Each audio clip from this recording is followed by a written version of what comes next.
Field Marshal Gerd von Rundstedt, commanding German forces in the west during the months preceding the Normandy invasion,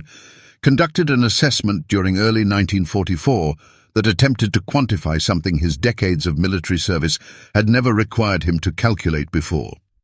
the total productive capacity of an industrial economy that hadn't existed in its current form when his professional military education had been completed.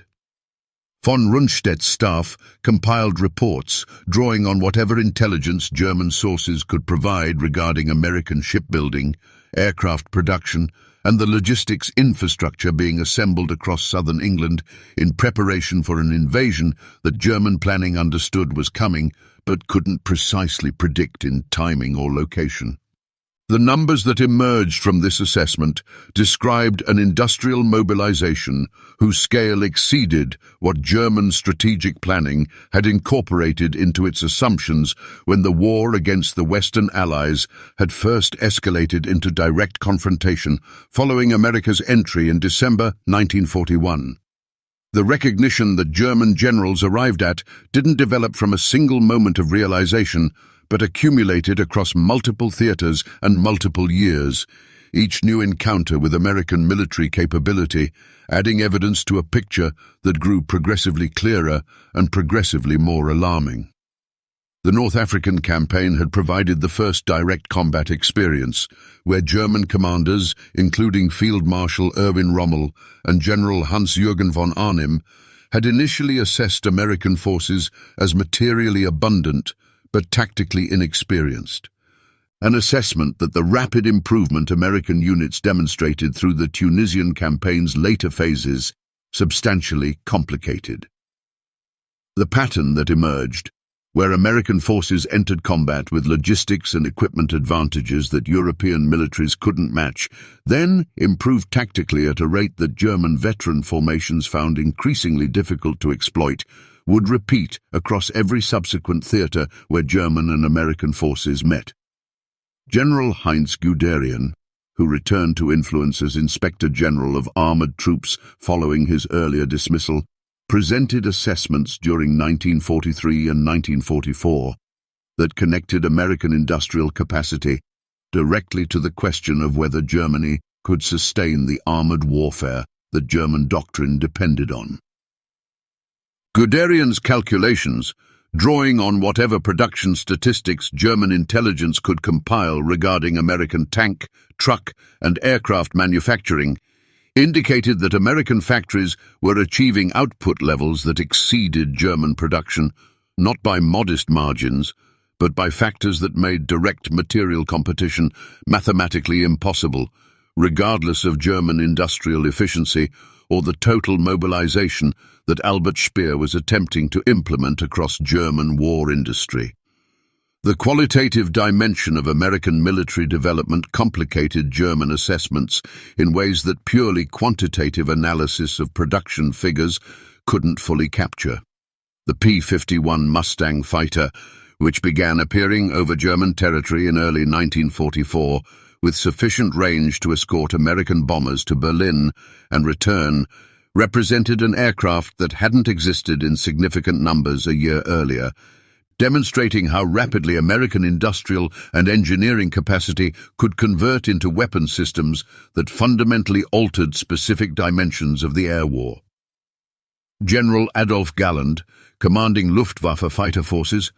documented how this aircraft's appearance transformed German fighter pilots' tactical calculations, removing the previous assumption that American bombers operating beyond fighter escort range represented vulnerable targets that German interceptors could engage without facing comparable enemy fighters. Field Marshal Albert Kesselring,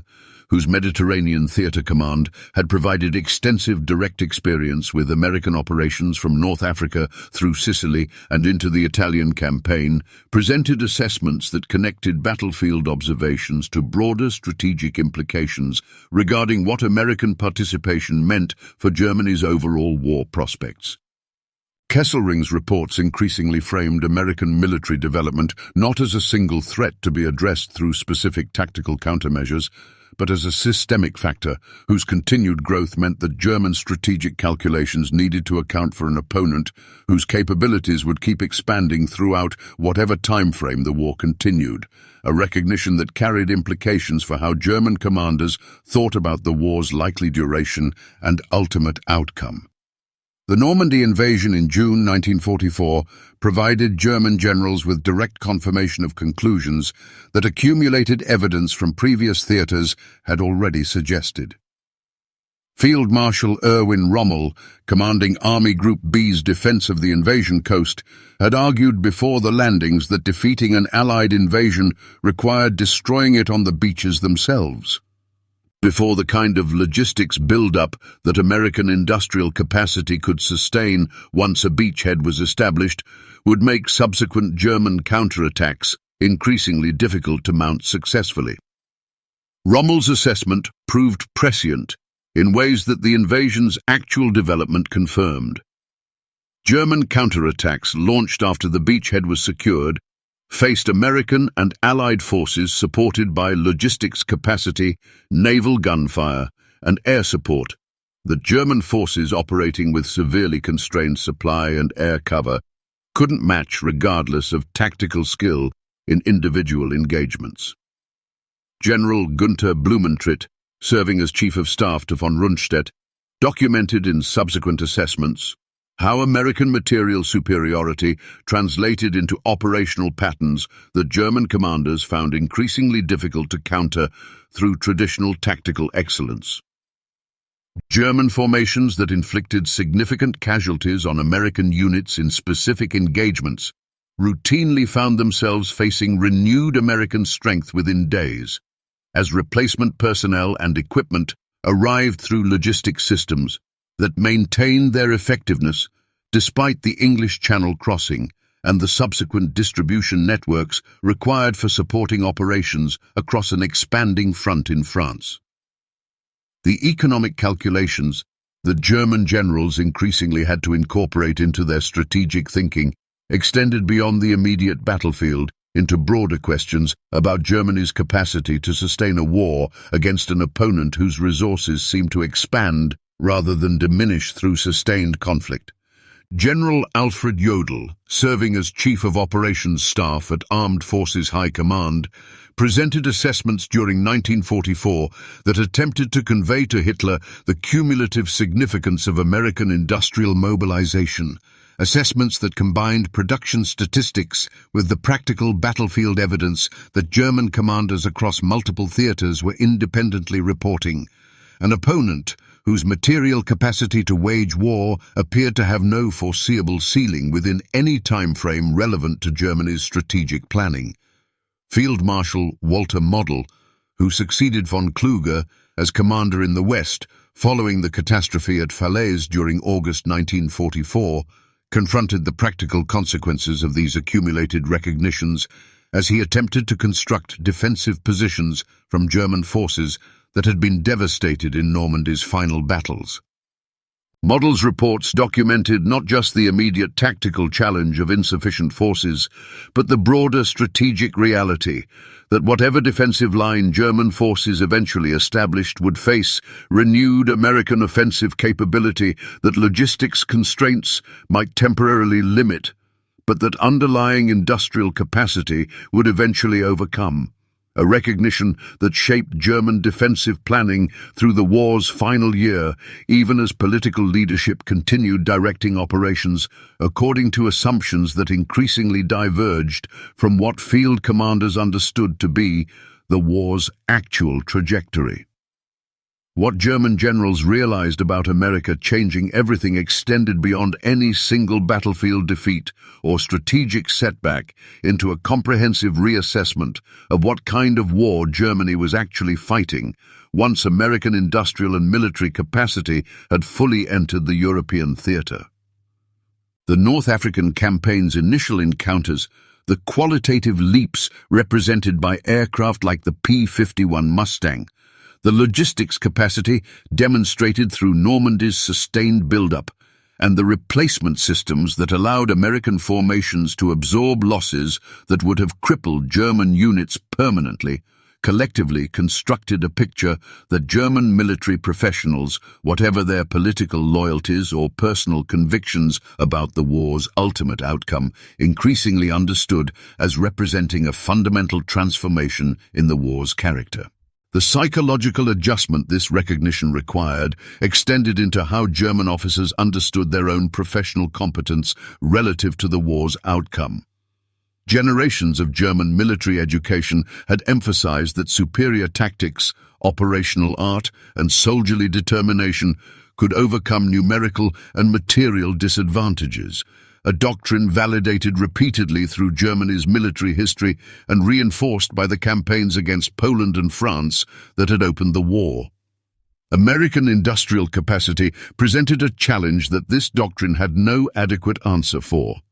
Not because German tactical or operational skill had diminished, but because the scale of material advantage American mobilization eventually achieved exceeded what tactical excellence alone could compensate for, regardless of how skillfully German forces fought individual engagements. General Siegfried Westphal, who served in senior staff positions across multiple theaters where German and American forces engaged, later documented how this recognition spread through German command culture unevenly, with officers whose direct combat experience against American forces had been most extensive generally reaching the clearest understanding of the transformation underway,